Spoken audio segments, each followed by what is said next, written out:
Welcome, you and to another episode of the Global Latin Factor podcast, where we talk about, say it with me, Latino everything. Thank you very much for being here. Make sure you go and subscribe to the channel today. It helps us a lot. You're already here. We need your help. If you are enjoying the content, go ahead and hit subscribe today. Support the channel. Thank you very much for the ones that already do. We truly do appreciate it very much. Today, we have an amazing artist that made it back to the podcast.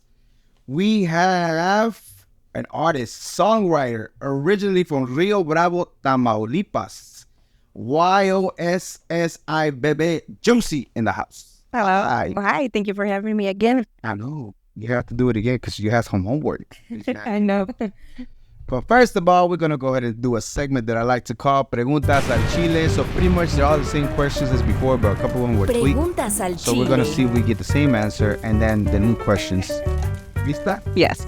Preguntas al Chile, tacos o tortas? Tacos. Still.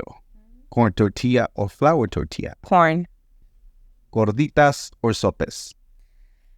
I would say gorditas. Gorditas or sopes. Mexican coca or jarritos? Mexican coca. Agua de horchata, jamaica or tamarindo? Horchata. Salsa verde, salsa roja? Both. Both. Yes. Menudo or pozole? Menudo. Churros or flan? Flan. Valentina, Tapatio, or Cholula, or Tabasco hot sauce? Valentin all the way. And cochitas, brown ones, white ones, pink ones? I think the chocolate one. Last time you picked all of them. Oh, yeah, okay. See, I'm on a diet now, so. Yeah, absolutely. You look amazing. Thank you very much for being here. We are actually at a different location. We have to improvise. We're at CGM exclusive, Louis the Great's place. He allowed us to come through and record. So we definitely appreciate you being here, taking the time. Thank you very much. You can do Spanglish if you like. Awesome. Do, strictly English because we are. Hey, yes. I relived that interview just to make sure that I was able to remember what we had talked about. And you actually have some homework. Yeah, a lot. From last time, it was your name. So your name, Yossy, I asked why they started calling you that. You used it. You introduced yourself as an artist that way. It's a play on. I don't know if it's a play on out of your name, but I can see how out of your regular government name they will get Yossy. Yeah. So did you ever ask them? I did actually, but they don't even know how they started calling me Yossy. You just I guess I was like, well, Yossy quiero saber why. No, I know. So I don't know. They don't know why, but it's so crazy because Yossy creo, Yossy, all that you could be playing. A lot of stuff. Yeah. Cool. And then that could be even a song one of these days. Yossy creo. So you are originally from Rio Grande, Tamaulipas. Right. You were about 6 years old when you made it over here? That's right. You remember your journey getting to the United States? Well, we came with a visa. So, thankfully we didn't have to go through all that struggle. Mm-hmm. But yeah, I was around 7 years old. I remember coming here because I wanted to visit my grandma. So your grandma was living here? Yes. Most of my family, my dad's side, was living here. So in the Dallas area, yes. So we came to visit, but, we ended up staying. I liked it over here. So I just wanted to be with my grandma, and ever since we've been here. Yeah, so that's pretty much the reason why your parents decided to live as well. I mean, of course, visit, but not to go back. Was there like a lot of harsh thing going on in Rio Grande, or not necessarily? Not at the moment. Now, I don't know if you heard about Tamaulipas, but there's a lot of shootings and cartels over there. Yeah. So nowadays it's a little different from when I left. But no, it was just most because I wanted to see my family from over here, my dad's side. My family from Mexico can come over. Well, now my parents can go back and visit my family. My brothers are actually from here. Yeah. It's just me who's under DACA. So you're a dreamer. Yes, I am. That's awesome. Amazing. I mean, you went to school and everything. We talked about it last time you even graduated, so that's amazing. And I hope they do work out some stuff with that. Okay, I skipped one question about Preguntas al Chile, and that was my bad, because the other question I think remained the same. A conspiracy theory that you can almost guarantee when you heard it, it's like, that has to be true. Oh, that's a hard question. I can't remember. Did you ask me that last time? Oh, okay. I was like, I wasn't prepared for that one. This was an addition to the ones I had before.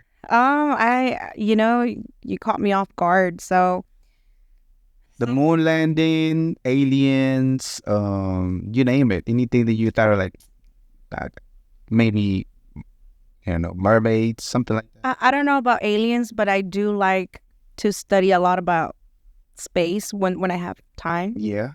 So I don't know. Maybe possibly we could have, aliens, something outside of planet Earth. What did you see when the things that you like to look into whenever you're, whenever you like to explore? I like to know about that too. I like to watch all the movies about going out of space and different things like that. Yeah. I don't know. It just, to be thinking that you can get to another planet and maybe find something is crazy to me. Especially now that even, the billionaires trying to make it to Mars and things like that. Or, underwater. So it's even closer to us now than maybe years before. Yeah. So all the things that you looked into, what made you kind of sort of believe maybe there might be something out there? I mean, I believe, if not now, maybe later on, not planet Earth, but Mars could possibly have life over there. I don't know. I believe they found a bit of water and, over there. So I believe, or I think that we're not alone. So there must be something over there, I feel it too. I mean, it would be disappointing on this universe, our Milky Way, especially our galaxy, that there's nothing. That'd be really lonely. Yeah. But imagining that there was something, that'd be kind of neat. It's crazy because, Mars is really close to planet Earth, next to it. So I know the pressure there is not the same as on Earth and everything, but it's so close that I believe there's something there. Something must be there. I don't know. It's just maybe I've been reading too much. But, I just have that feeling that there's something over there. I don't blame you because I've the water, the other things so people have seen that kind of looks... Some people think that there was life even already there previously before something happened and caused it to go like that. There's no life now. We shall see. It's called conspiracy theories. Yeah. Okay, so let's start with as far as so you got involved with music. A lot of your family members play instruments or either that or they sing. Correct. With music when you were younger, you were involved in the church a lot, but your first song was at 13 years old. Correct. And then about 2020, you mentioned that you were listening to a track and on YouTube and you decided to put it out, which was an instrumental. Nada. So you heard the track on YouTube and then people started giving you like, you should do this. You should do this. And then where was it that you went to record the first song ever? It was at a friend's recording studio. I remember at first, like I said, I was like, no, I don't think I have the potential to do this. It's just, I guess I'll do it as a hobby or just something to have fun with. Eventually ended up recording and, I got good feedback from that song and I was just like, I like the feeling of being in the studio and just expressing my feelings through a song and writing them and turning them into a song. So I started just focusing more into different type of instrumentals and that's when I took off. Let's backtrack a little bit. So when you got to the actual studio, I know it's homemade, but you never recorded before, right? No, I had never. The headphones on and listening to the track, how did that feel as far as beginning the process? Actually, when I was probably like 17, I did go into a studio. It was a family member's studio, but it's not the same as you already know, this is your song, not for somebody else. So the first time I was there at my friend's studio, just hearing the replay of your voice and the reference, I was like, is this really me? Something that I wrote, This is something that I wrote like at my house, sitting down just in front of the TV.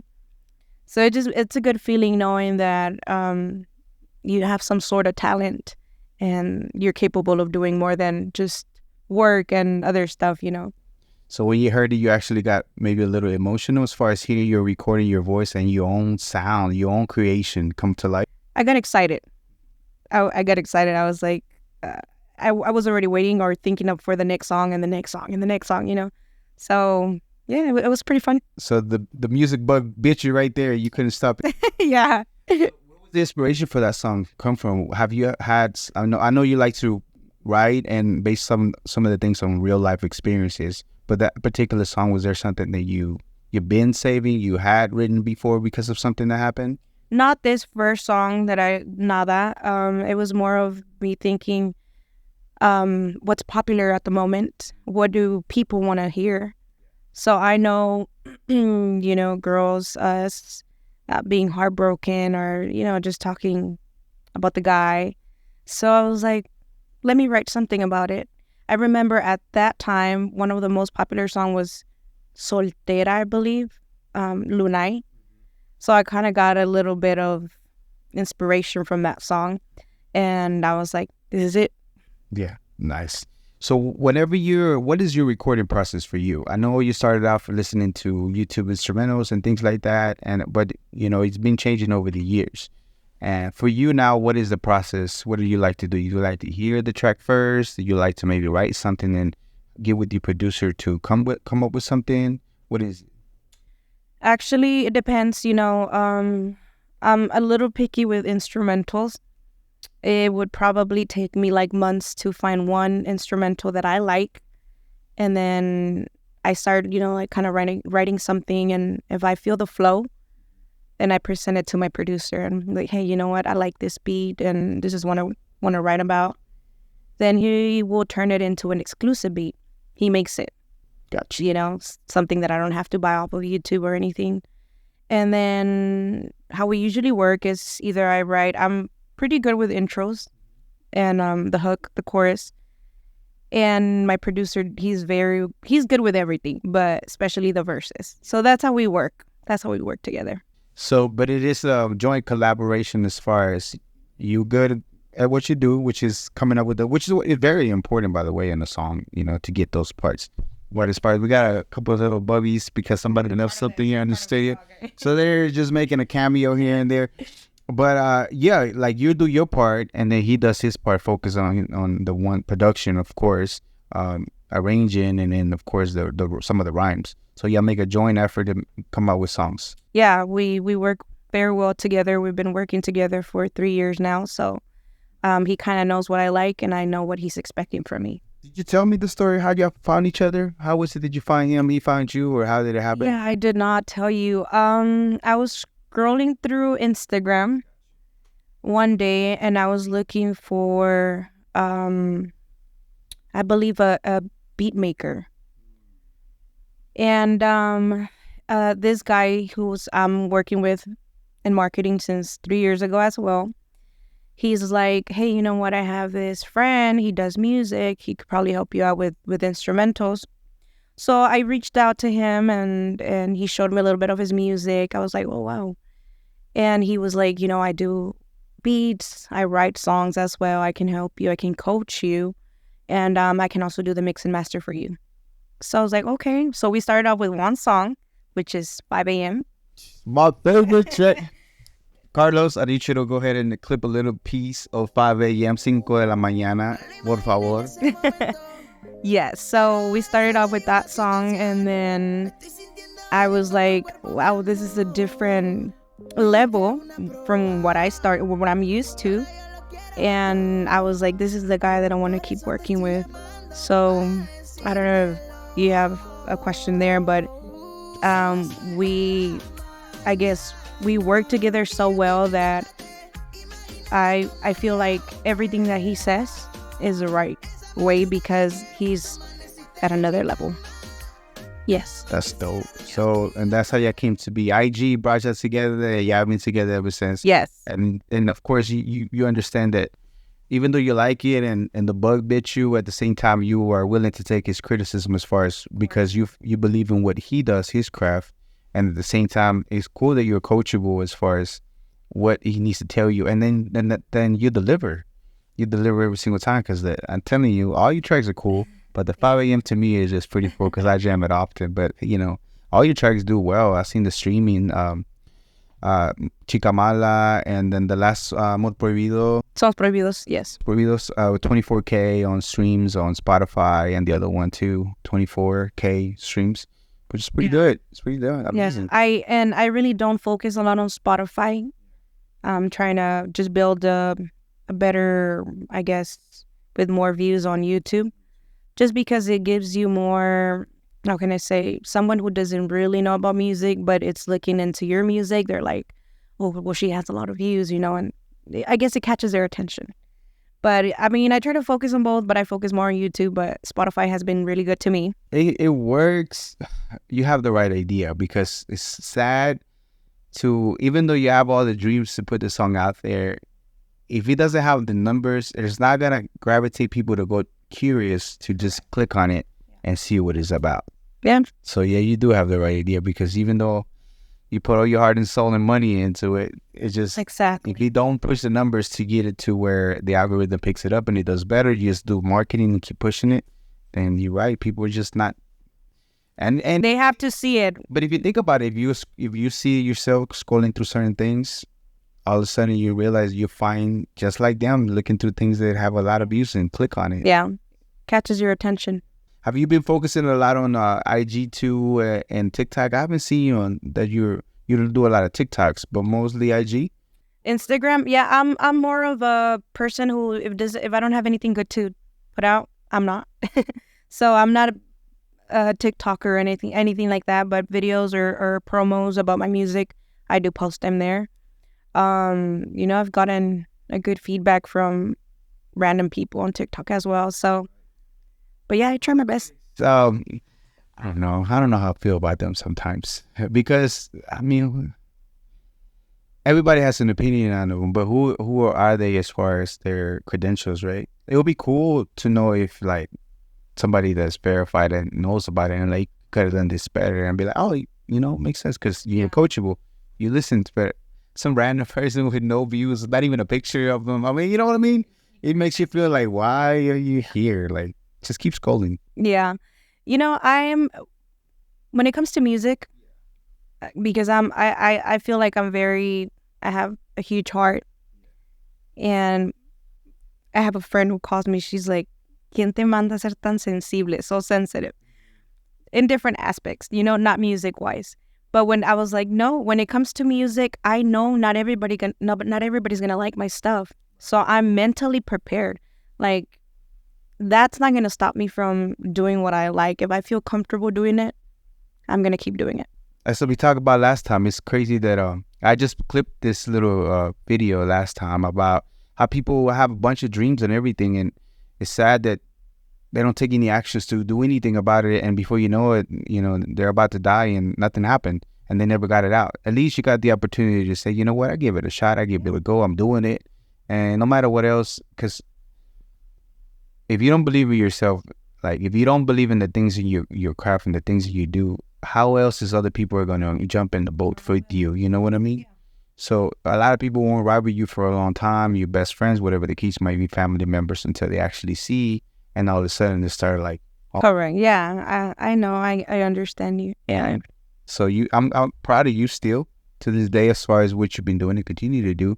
And it's dope that you have even though you're sensitive, it doesn't stop you from doing the things that you do. No, not in the music. The music industry is something apart from my daily life and stuff, but I've learned and I know that not everybody's gonna like your stuff, so it's nothing that's gonna hurt me. What's the more harsh lesson that borderline almost did hurt you, because it's a crazy reality within the music industry that you have dealt with?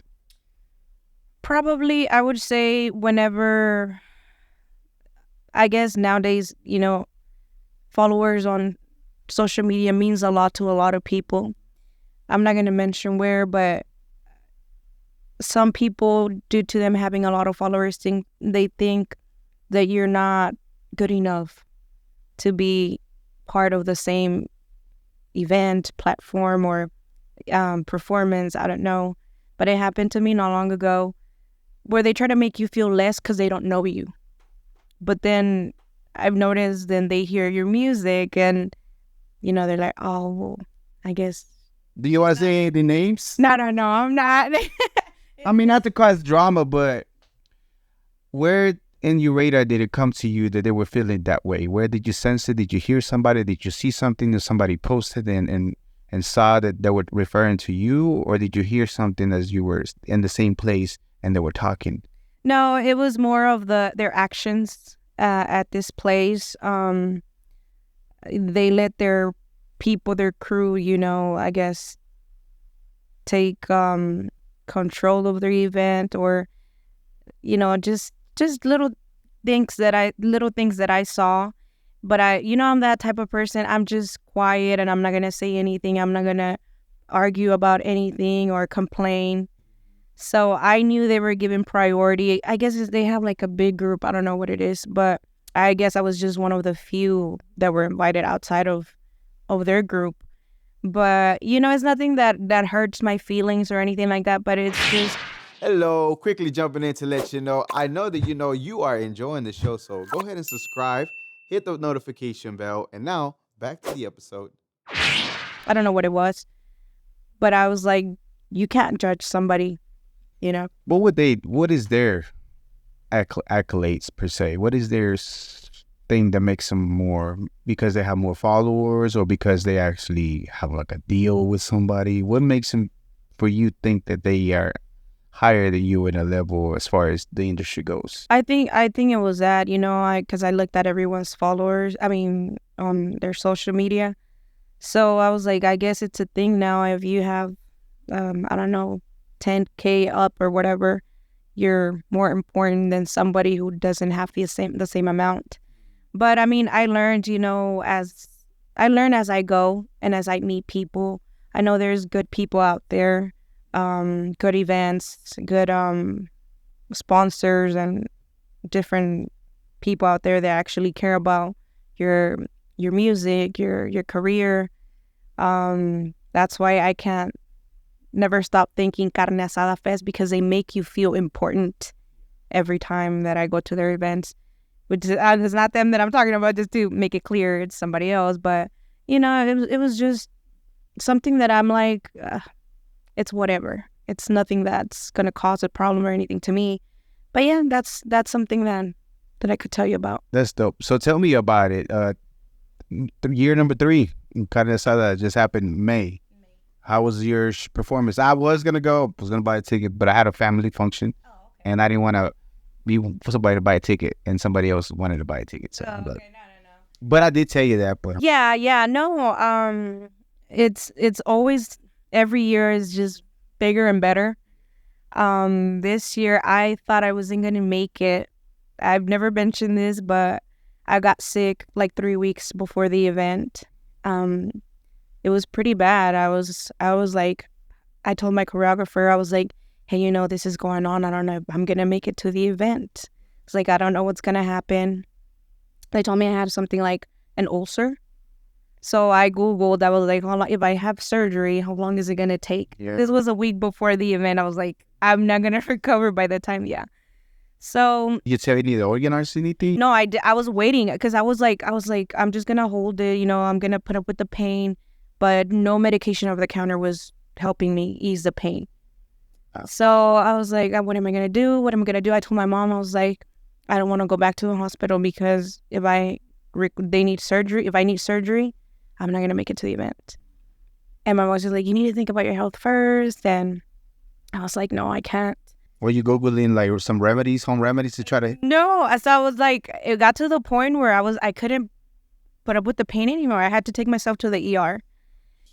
Before the event, the event. Yeah. It was like a week before, when my mom, she was like, hey, your tia told me about this chiropractor and this doctor in Tyler. Mm-hmm.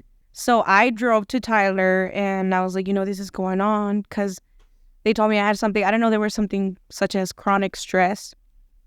So that's what was causing me different problems, abdominal pain, a lot of stuff like anxiety. I couldn't sleep at night.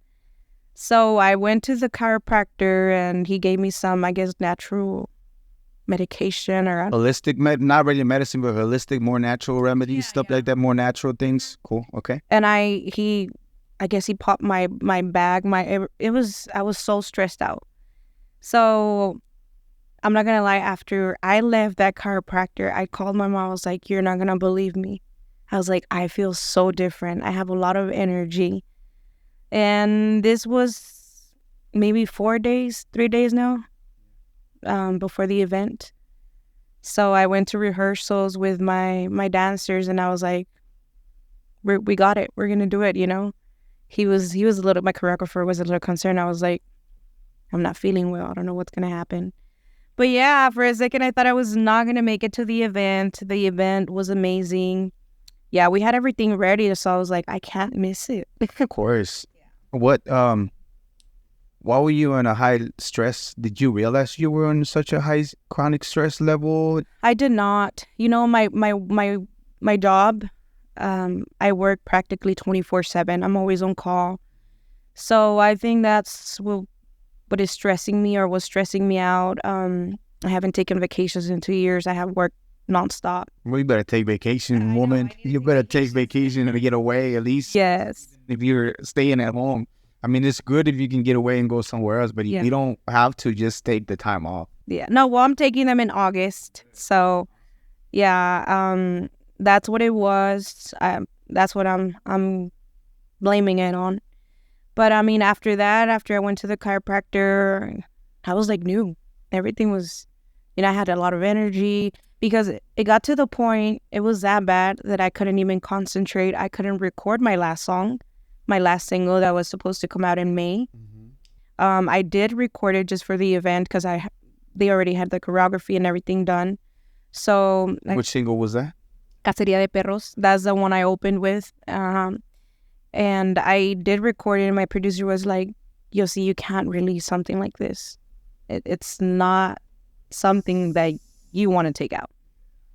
So he was like, just sing it live, get better, get some rest, and then we can record it. So people in Carne Asada got an exclusive of something that hasn't been released yet. Yeah. But it's in the works. It's in the works. Yeah, it's going to be in my album. Probably going to be the first single that I released. Okay. And as far as the show itself for you, even though you've done it before, going on the third year, big stage, you have your dancers. What are the names real quick, the dancers? This year we added 2, but the ones that I've been with is Carlos, Adoni, Miska, Adriana, and we added Amber and Ariel to it. Nice. So they did the choreography. You went in, you had a video for the entrance, and then you started going. Correct. It was something different. I like to change it up a little bit every time I get invited to a different event. But this year I was like, I know I wanted to do more, but I mean, I was like, I don't want to throw everything all at once in case, I get invited to another event or another year, I can do something different. Yeah. So I was like, let me just throw in a little bit, something different. So it was the intro, which I loved it. I almost missed my interest because I was looking at it. I was watching it.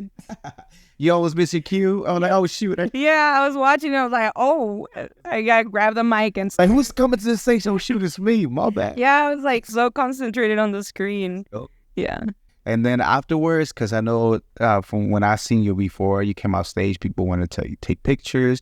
People want to say hello. How was it this year? Did you come out to the general public? Did you go to the back? No, I did, but not right away. I had to put up our stuff. I know we had some chairs for some dance that they had on stage. Take off my in-ear monitor and everything. So I came out probably like 30 minutes after, which was pretty awesome because the security guard, she I don't think she speaks any Spanish, but she loved it. I loved your performance, and I was like, oh, thank you. And it was weird because this year it was more like adults asking for pictures rather than, younger people, which was pretty awesome. Makes you think that not only young people like your style, but elders as well. So yeah, that's amazing. That's awesome. I'm glad that you had a great crazy because even before Carne Asada, you did an event with us, and you were already feeling not good at that time. No, I actually had 5 performances in May, and all that month I was just not feeling well. Carne Asada Fest was my last one, but it was just getting worse and worse. I was feeling worse and worse. I was like, oh, I can't. I really can't. So we were 3 weeks before so you were feeling it. Before Carne Asada, I had 2 more. So I think it was one on Thursday, Saturday, and Sunday, or I don't know how it was, but it was 2 more before Carne Asada. So I don't really like canceling on anything. So I was like, I'm gonna do it regardless. I don't even like to call in sick or nothing, wait until the last. But I'm glad it worked out for the best for you, that you were able to get to the chiropractor. It made it better for you instead of like not good. Yeah. So far, how you feeling? You feeling good? Better. I'm still on that medication he gave me, and I see him once a month. Yeah, once a month. So yeah, absolutely. Yeah, take the days off. I mean, don't get me wrong. Of course, you gotta bust your behind whenever you have to. But I'm not the only one to say. I'm pretty sure he told you to. You need you. I don't want to say your business, but go to the country, on the land, and just. Well, I'm actually going to Miami. That's why I'm taking the week. Be working. Don't play like you're not gonna. Yeah, I am, but I mean, I'm gonna try to enjoy my time. I mean, just being at the studio is just relaxing. It's just something that I love doing. So. Do you find being in the studio sometimes as therapeutic? Like some artists find it, as far as whenever you get to create and just maybe some things that you had in your mind that you can release on the mic. Do you find that? Always, Actually, I was with a friend of mine. He's been asking for us to do work on a song. Mm-hmm.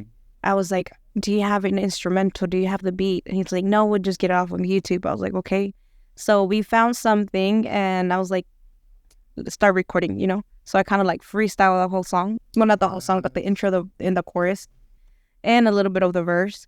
So he's like, so this is how you do it. I was like, this is a way for me to release stress. So it helps me a lot. I just let out everything but singing it.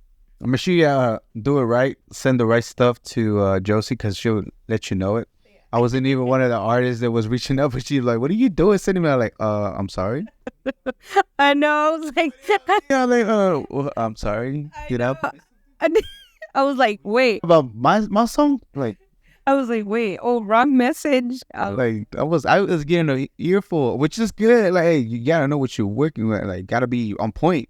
When I was like, what did I do? I was like, because I had just finished getting a song out that I'm working on, and I was like, is it talking about my song? Like, what did I do?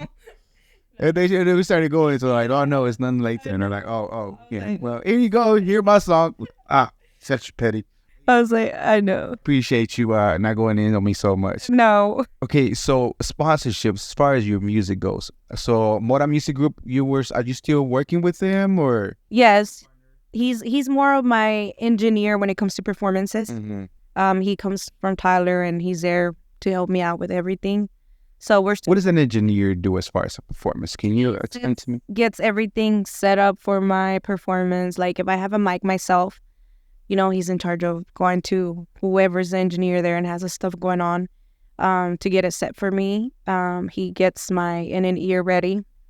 And then if I'm to take a band myself or anything, he will mess with the whole stuff, which I've never taken a band or anything, sang live like that. But yeah, he's always there for me to help me with the mic and everything, with the in-ear monitor. So not much of the management side anymore that he used to kind of sort of do? He's never really been, he manages some songs as in promoting it with him under his label. But I do have someone who I work with. She's not here. She's in Odessa, Texas, but she's always the one that does a lot of like promos, and she actually gets performances for me. She got me one in Odessa, Texas. That's where she lives. So we were there. She does a social media thing for you? She does promote my stuff on social media. What's her name? Cynthia. Yeah, Cynthia. Yes. So she was actually here at the Carne Asada event. She flew from Odessa, Texas. Nice. But yeah, she's always there helping me with with my whole music stuff. So she's a big help. Yeah. So pretty much all the music and everything that you get out, do you have any sponsors helping you out? I know you still, even though you work with MMG, you're still pretty much independent.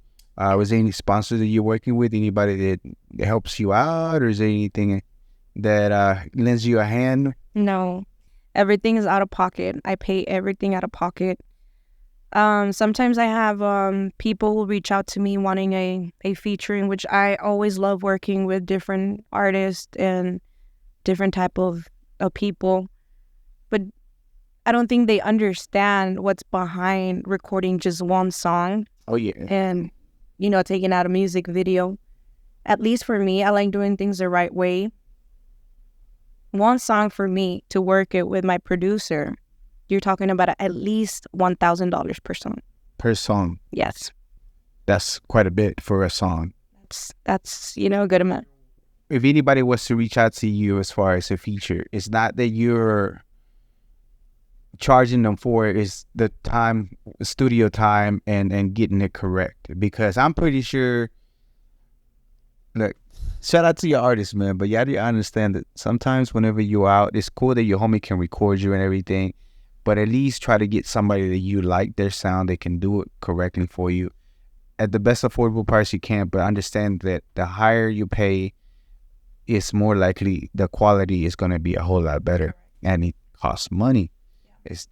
You have to be able to be creative in the ways that you either gather your money, whatever the case might be, to be able to use it as an investment, to be able to do that and put it out, and then just keep pushing it away, get creative with it. TikTok videos, so many free things, because it costs money to make music. $1,000 per song is quite a bit for a song. Yeah, and I know some of them, well, I know if you have, I guess gotten upset. I don't say no ever to a featuring or anything, collaboration, nothing. I never do. But if you want it under my, my YouTube channel or my digital platforms, because it's going to go, at the end of the day, go on both, I would want to do it the right way. Do you ever do a split with them, or do they even understand what it is? No, but that's the thing, when you start explaining to them, hey, you know what, if we're going to work a song together, if you have your producer, then we can do it. I don't mind. But if you want it under my channel and for me to do everything, it's going to cost money, because it costs money to make good music. So I'm just giving you the bare minimum what I spend with my producer per song. Right now we have a contract, but it's not something that you like this beat, pay $20, record it, take it to a studio release. It doesn't work that way. I mean, you can do it, but you are going to hear the difference between a main artist that puts out great quality stuff and sounds like the sound like yours that comes out, and then of course the ones that are not. Yeah, no. See, when I tell you that I'm picky with my the instrumentals and the lyrics itself and the recording, because I've learned from my producer, he's the one that's behind my music. Do you know who Juan Magan is? He has a song with with Don Omar. I think is a. If I hear the song, I probably know who he is. I don't know, but with Don Omar, Juan Magan, right? My producer has worked with Juan Magan. He's worked with Chris Master, that's worked with J Balvin. So he knows what he's doing. I believe that if you do things the right way, good things will come out of it, And ever since I started taking it more serious and investing money into my music, I've seen that I've progressed and I've done different things that I see other people that don't want to really invest. I was like, you can tell, because in order for you to get something good, you have to pay, right? Mm-hmm. So you get what you pay for. Yeah. Have you done a feature that, even though you did it with the best intentions and maybe you didn't get the knowledge from your producer at the time, and then came out and it wasn't something that you liked? I'm like, yes. Not my first single, but something that I started out with. I was gonna say it. But hey, no hard feelings on me, but if facts are facts, come on, let's keep it real. But I look back at the song and I was like, why is my intro like all over the place? Why do I have this as a hook? Like, but I learned, and with the person I did it, I was like, Plus, it's part of the image, right? You don't want to be tied to people that don't put out good products, especially being, being packaged as an artist. You don't want to have features that is just not it with whatever you've been putting out. It's just, people might turn away. Yeah, no, and I'm the type of person, I don't like saying no to it, just anyone, if they ask for it, then I'm like, yeah, let's do it. Let's work on it, But, I know your intentions, so I don't know what you're really wanting to spend on a song. But I learned something from, I believe it was Bad Bunny who said it. A collaboration is like someone, you don't want to do it just with anyone, just like see it as a relationship, or who are you going to have sex with? Just not anybody, right? If you don't feel the vibe. I mean, you're an info. I mean, that's a different story, but, for the most part, you want to not. Yeah, I mean, and it's been hard for me to say no to somebody or to just anyone. I'm the type of person that even though I don't like your music and you ask me, most likely I'll say yes. And then I'm working on it. Why?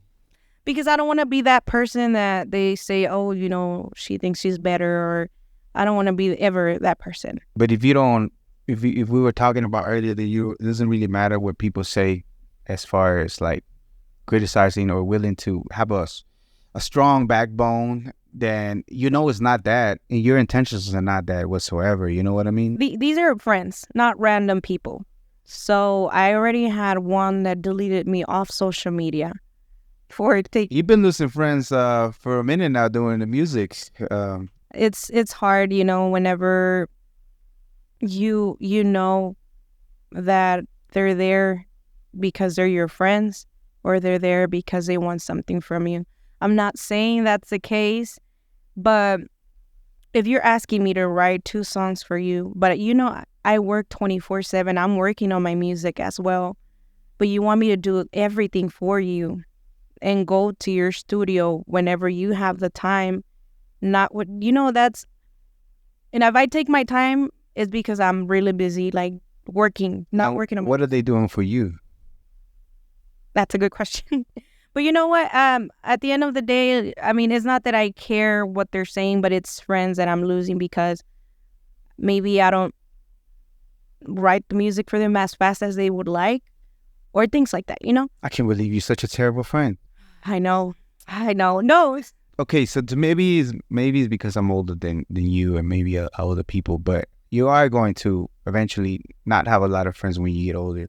For the same reason that for me, I feel like now is if we're gonna be friends, that's cool if you wanna. I don't use that term often, but if we are, I mean, okay, if I think that if I'm stranded at 3 a.m. and I can't call you to come get me, then you're not gonna be a friend. Because I know that I will do that for you if you was to call me. And if you can't do that back, if I can't sense to me that you can do that, then I don't want you around, because it's not the same. Either we're gonna keep it very equal to where I got you got me for real, or we don't have to be friends. There's 8 billion freaking people in the world. We just crossed 8 billion people. Yeah. There's only a handful of people that you get to interact in this world, and the odds are very little, right? And we get to interact with certain ones. Not to mention ones you claim to be friends, all of a sudden now it's just for your benefit, and you're not really like doing anything to grow me, not benefit me, but just to grow me as a person. Then what are we doing? Yeah, so I mean, I stopped stressing about it. I know. I don't think they were friends if you're listening to them like that over petty things like that. You know what I mean? Let's say you miss her wedding. Let's say they did call you when you were in trouble, and you were available, but you couldn't make it. And that's different things. But over smaller things, over music, it's a passion of years that you've been growing and working and invested all your money, sweat, blood, tears, borderline health issues, and is still able to push through. And then all of a sudden they leave because you couldn't get to a song festival. Who the hell are they? I'm sorry, they might be your friends or were friends, but I'm saying, who the hell is anybody in that situation thinking that they all of a sudden are better or are more worth of your time than anybody else? Yeah, I mean, no. I mean, I tried replying to them, the reason why I was taking long, but I couldn't because I was already blocked, so. But I still, why would you have to explain yourself? You know what I mean? I'm saying it because of me, you're not saying anything. I'm saying it personally as far as experiences that I had, and looking at it from the outside because you're the friend.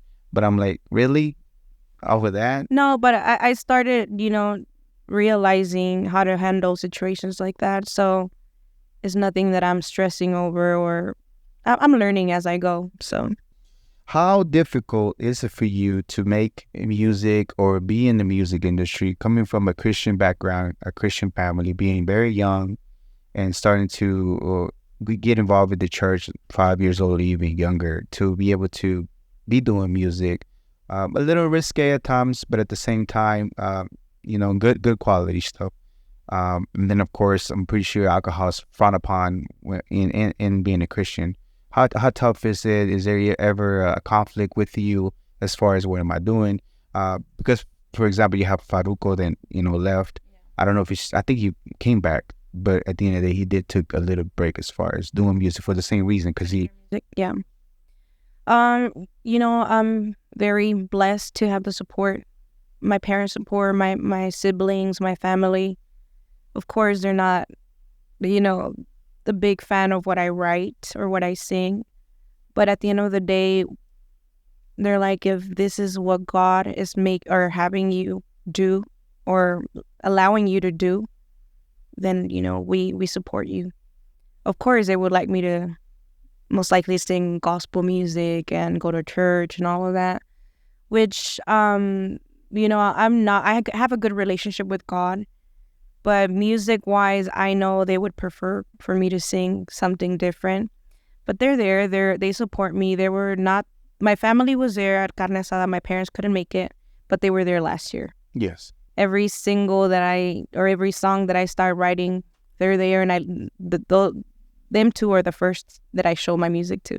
Okay, so even though it got nothing to do with as far as the music itself, like they understand this is what you've been doing with the best intentions possible. It's a gift as far as the flowing, the tone, everything as far as the music, the content, maybe not so much, but so more as far as what you've been doing. They're supportive with you. It's cool that they were there. I think I seen them last year when I was there, and it's pretty cool they still support you. Will you ever steer or maybe do some Christian music, or is that never been a kind of a thought for you to do as far as music wise?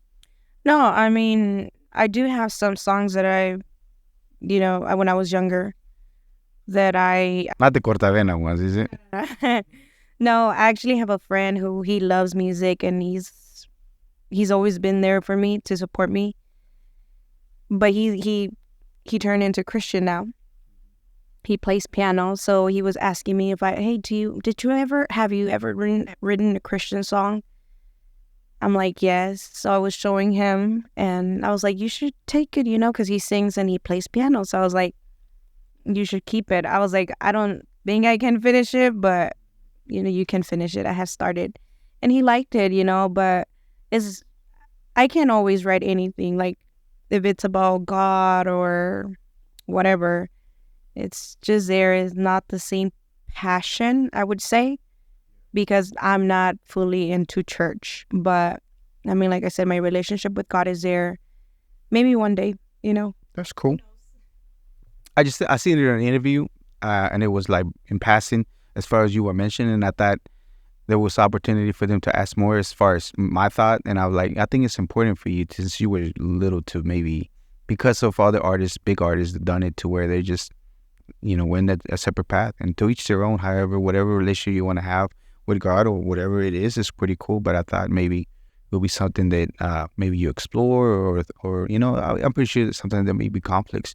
Because I had other artists, bigger artists, that they have conflict with the content because they're parents now, and their content is more adult, and they have a little bit of a conflict doing it because now their kids might listen to it, and I'm like, what am I doing?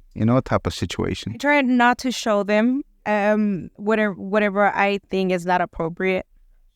So just certain stuff, I caught my dad last time singing to my niece, Quien la lastimó. Really?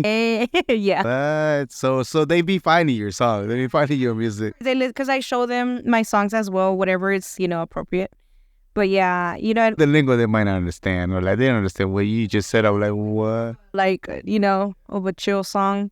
But not only my dad, my niece, she's 3. but she doesn't really speak properly, but you can hear. And my little one, he's one. He gets mad every time we don't repeat Chicamala. Oh, really?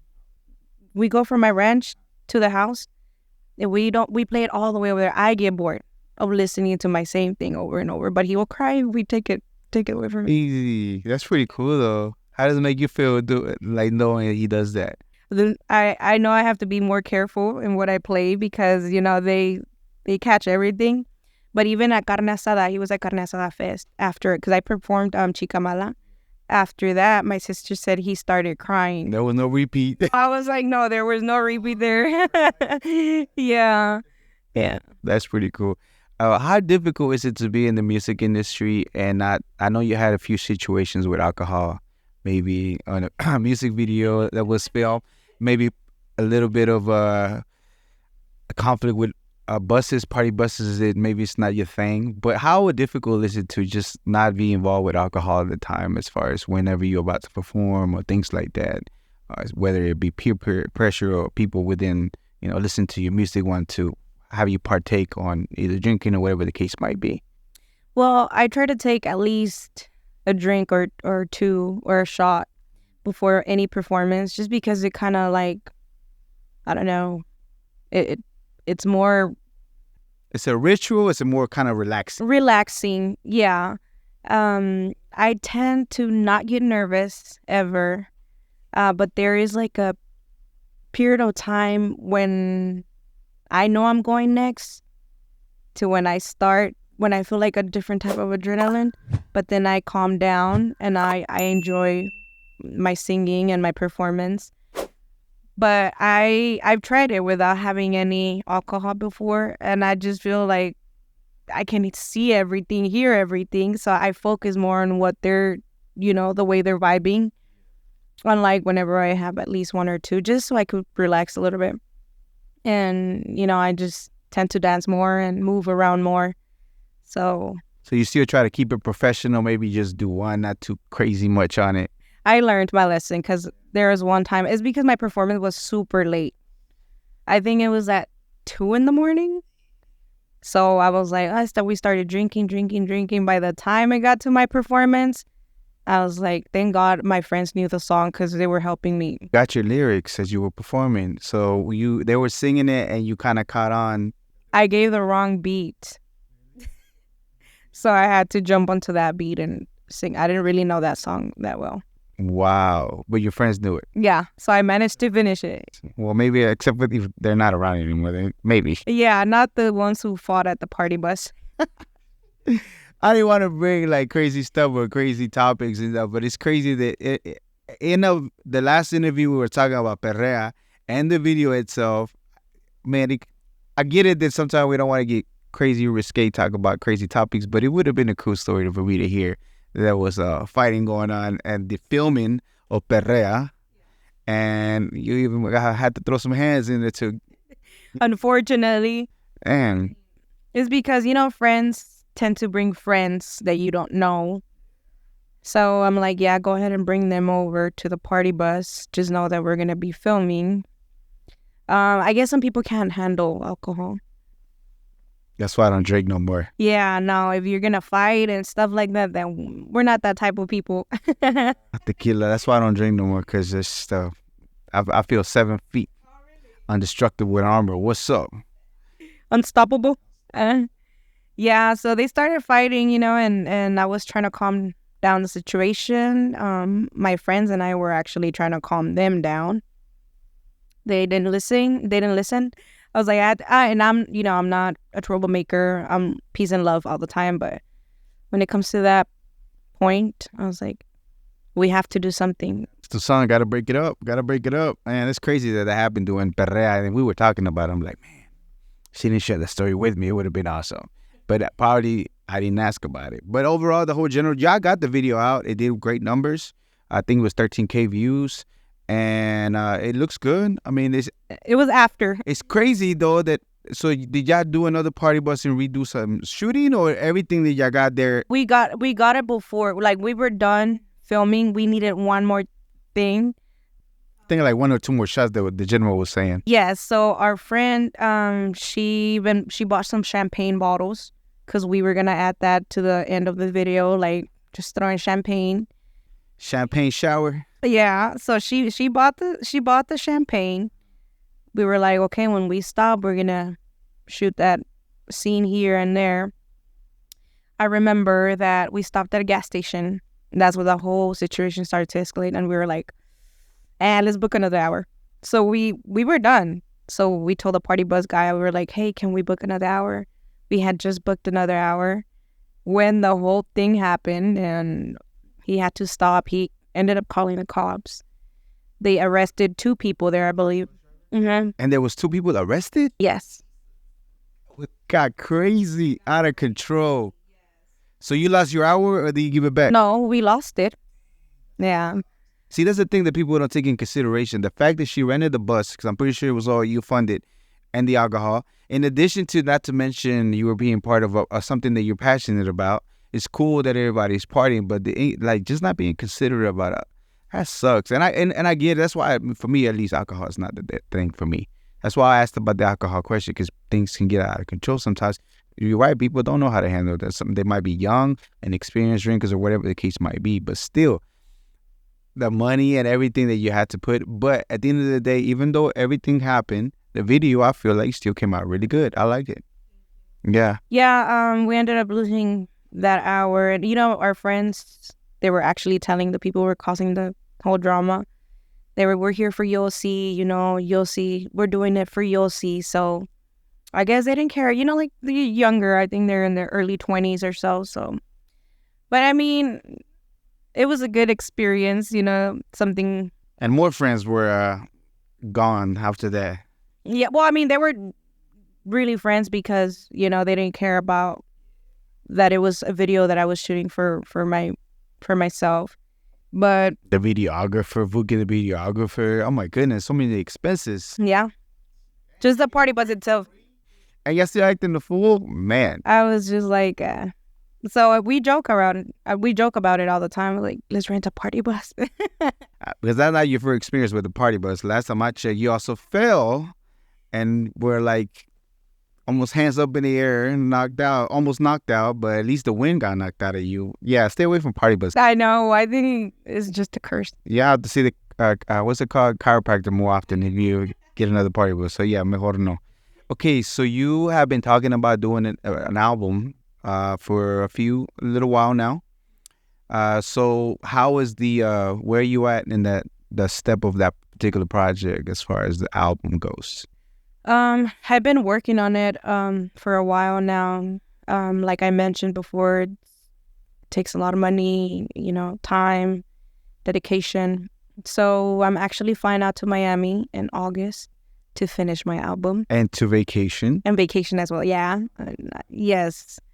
So I'm excited for that. I was trying to rush into it, but then I was like, it's my first album.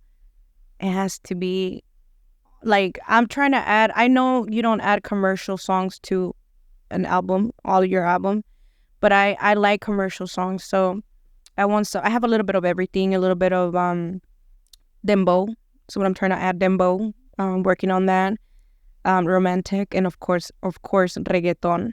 Portuguese song yet? No, not yet. Not yet. I know my producer won't be able to help me with the Portuguese song. He won't be able to get share. Yeah, but other than that, we're having some featurings there as well. Anything that you can let us know? Of course, I don't know if you want me to spoil it or not, but is there a particular individual that you work with often could be there, a feature? Definitely Fellow. Okay. My producer, it's a romantic song. It's pretty, we started already working on that. We have the intro and the chorus, which is amazing. Probably a local artist from Dallas here. Sorry, local artist. Any names? We are working. We're trying to get Mandy Red to come out in my album. Nice. That's awesome. Any other ones? Any other features that you can tell us? We did reach out to what's his name, Rayber. Yes. Okay, I know I've been trying to work something out so we can work together. I know I reached out to Steve? Anything with Steve Garcia? hopefully we're also trying to shoot Pegado a la Pared video for that. So we have a lot of things. Well, I have a lot of things going on, and possibly one other artist. I don't know yet. The name so far, anything in the vault or ideas for the name yet? And what are you planning to be your lead single, or are you going to be releasing singles until you get to the actual drop of the album? I'll probably release one, which is Cacería de Perros. That's for sure. But my dancers will be part of that video. So I know the idea, I just don't know when I'm going to be shooting it. Well, of course, after I record it. But I think it's going to be one of my most favorite. Yeah? Why is that? The beat, the everything, the lyrics? It's just, I don't know if you heard it before at my event. Well, I have a video. It's just a different type of perreo. It's like, I don't know if it's kind of like Pegado a la Pared. But I feel like it's more intense. Más intense? Yeah, more intense, and we're working on a good video, a good production. Nice. That's awesome. And when is you planning to get that single out? So if I'm recording in August, probably towards the end of September, I can release it. Yeah. And as far as percentage for the album being completed, where you at right now? Do you want to know until you actually get to Miami and get recording there? Yeah, so we'll probably record maybe 6 songs over there. I started here, but he's like, Yossy, just wait until you come over here so I can coach you and do this and that. We do have one that's probably gonna be in it as well, Chica Mala, part of the album. I do have one that I'm working on, which is the one that I sent him. That's going to be the featuring. I actually wrote the intro, chorus, and verse for that one. So he liked it, so no names for the album yet that you can think of yet? I'm leaning towards Triple P, which is PPP, Puesto Pa'l Perreo. So I think that's what we're going to be. Most likely maybe looking at the beginning of next year before you actually drop it, or you hoping to drop it in 2023? For the year ends, yes. Mm-hmm. I can't wait to hear it. I can't wait to hear all the features you have, all the songs, the dembow, and whatever else you're going to be doing with it.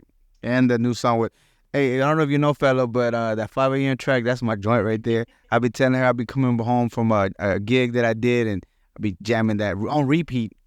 So if you see a spike on the weekends, it's probably because of me. It'll be something similar, so I'm sure you'll like it. I'm telling you.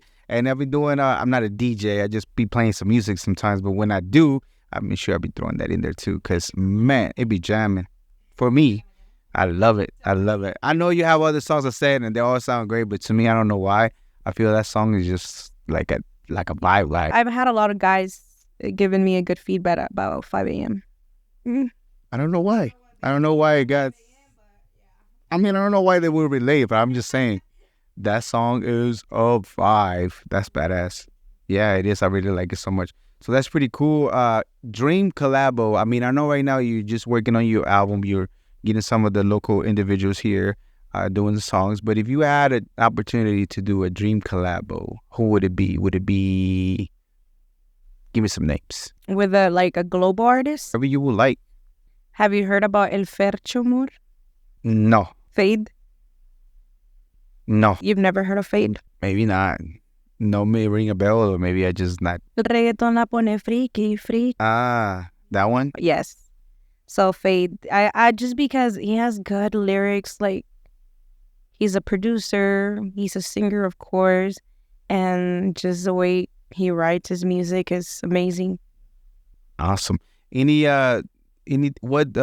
What has been your favorite carne asada? I know it's kind of hard to pick, but if you were to rank them, I know the last one's number 3, but is there any of them that stand up more being like, man, I really like that one, or I really feel like I did a great performance at that time because I knew that I stepped it up, or, anything like that within the performance you've done so far? Because I was going to ask you your favorite performance, but I'm pretty sure it's one of them.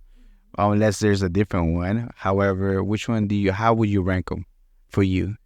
No, before I answer that question, I really like the Heights District. Oh, thank you very much. Appreciate it very much. If, I knew how everything was going to be set up and everything, I would have taken my dancers as well. But you good. You were fighting for your health, woman. I'm glad you was there. And then that day, I knew there was something going on because for the same reason that we talked for a second, I'm like, I just gonna let you, whatever it is going on. I hope you keep it rolling and everything. So I was just glad that you was there and you were good and you knocked it out the park. And we have a video going. We're not go check it out. Carlos will put a little bit. So thank you very much for that. But irrelevant of that, you came, you did your thing, and I appreciate it. Thank you. It was amazing. It was amazing. So all the other ones, what would you rank them? Carne Asada, I think I would go in order just because the first one, it was, to me, the first time I was actually on a stage like that with all my friends singing along, and it was just a different feeling, like, whoa, I'm really doing this, this is my music that they're singing. And then the second year, I was a little bit more prepared. I was like, Carlos, he's a big help. He's my choreographer. And I was like, we need to do something like... You need to do some flips. We need to do some fire. Something, that's, I don't know, like not twerk, but, for Pegado a la Pared, that was like something that's going to catch their attention. I mean, I don't even have to really explain to him because he's really good at what he does. Yeah. See, you need him to translate whatever you try to tell the videographer. Oh, no, he helped me a lot. And he's like, Yossy, ponte pi, like, he's on me. Like, yeah, he's pretty a big help as well. So the second year, it was very special because my family was there. The first one, they weren't, but the second one, they were there. My parents were there. So it was just a different feeling, more like of a special moment. And then the third one, I already knew what I was going for. I was like, I know what I want. Again, I told Carlos my idea, and I was like, well. How was the confidence level on the third one compared to the other ones? Oh, yeah. I'm telling you, I was so, like, excited that I almost missed my entrance because I was looking at the intro. And then I heard it's like a little start before I go on stage. Then I like rushed onto stage. You can see a video. There's a video. I was like, oops. We'll find the video. We'll clip it. I'll send it to Carlos so we can put a little bit of it. I was like kind of like speed walking to stage. Yeah. But Yossy to the stage. Yossy to the stage. I mean, the thing is that I didn't even remember how long the intro was because I was just like so excited looking at it. I was like, oh, so this is how it looks. Was that the first time you seen it? No, it was the first time that I saw it on the screen. But no, I kept like, I was looking at it. I was like, maybe we can modify this because eventually we changed some stuff. But I wanted to see like on the with the crowd. I was like, how does it look? And I remember looking at the screen, and then I'm like, oh shoot, my entrance. So yeah, it was more like I had so much fun, like interacted with the crowd, and it was just different. That was awesome. That's amazing. I'm very happy for you. All right, we running short on time. I think we touched everything that you had sent. Again, I can't wait for you the album and everything to be done and all the other singles you have going on. Your social media, all your social media. Of course, you have the album you're working on, single coming on, Cacería de Perros, and then you have all your social media and all the events you got coming up. It's probably going to be 3-4 weeks before we get this episode out. But what do you have going on? I might be having a performance July 15. I do have another podcast on the 25th, August 25th, I believe. Mm-hmm. Hopefully to be releasing my album in September. But I know I have like gigs here and there, but yeah, that's what I have going on. Shout-outs? Anybody you that's been there for you all the time, continue to support you? Anybody you want to shout out? Yeah, especially shout out to my producer, of course, Fellow. I wouldn't be here if I didn't have his help. Everything that I do, every song, everything, that's out there that's good, it's because of him. So shout out to Fellow, Cynthia for always being there and helping me, and of course Enrique for being my biggest supporter. Enrique? Enrique, that's my friend. He's always there. Awesome. And what is an important lesson that you have learned doing the music that you would tell your younger self that would help somebody else? There's a saying that I always say in Spanish, no lo pienses, solo hazlo. Don't think about it, just do it. Be like Nike, just do it. Yes, because, sometimes I'm an overthinker and I was like, do I really want to do it? But just do it.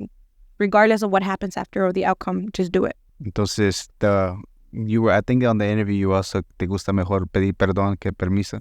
So you just rather just ask for forgiveness, yes, then ask for permission. You're right, just something that you want to do and give it a try. It's not like you're out there committing crimes or anything, but at the end of the day, you gave it a go. You see what happened? Yeah, I can see that. I can see you being a rebelde. Since you're like rebelde and you're like, oh, I can see you being a rebelde. So usually when I wake up or throughout the day, I say something that I heard a long time ago that I really enjoy, which is I'm not immortal, I am mortal, and I will die one day. And that's not to scare me or frighten me that, I might go one of these days, but just to make me realize that we're not here forever. As much as we want to, we're born, and then before you know it, we die, and in between is what really makes the difference.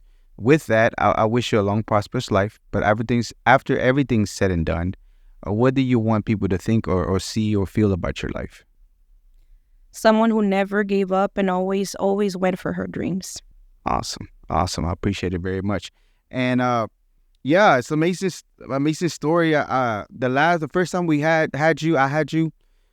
you, Chris Carlos also part of this, and it was a little rush, but at the same time I wanted to talk to y'all and get help out as much as I could with that part. You know what I mean? So I really wanted to talk to you, but I don't like those rush parts where it's only one time. I like this where I'm able to explore more, and then there's more material about you out there, so I'm able to do a little bit more homework to know. And that's the type of conversations that I want to have with you, because as I mentioned before, I'm very proud of the things that you're doing. I see that you can tell the music industry which way to maneuver it more now, and I can't wait to see you grow more. And of course, your music being worldwide, being touching everywhere. Without a doubt, Yossy, you are a global Latin factor. Thank you very much for being here. Thank you for having me. This was another episode of the Global Latin Factor podcast. Remember, we are people. We are just like you. Do me a favor, go subscribe. Don't play. And remember, we are just like you. We are a spice in this melting pot that it is the world. Till next time. Thank you very much for checking out another episode of the Global Latin Factor podcast. Subscribe to the channel. You are very important, and it means a lot to us whenever you subscribe and hit the bell so you can know when we release new episodes. Again, it makes a big difference to us, and we appreciate it. Thank you very much.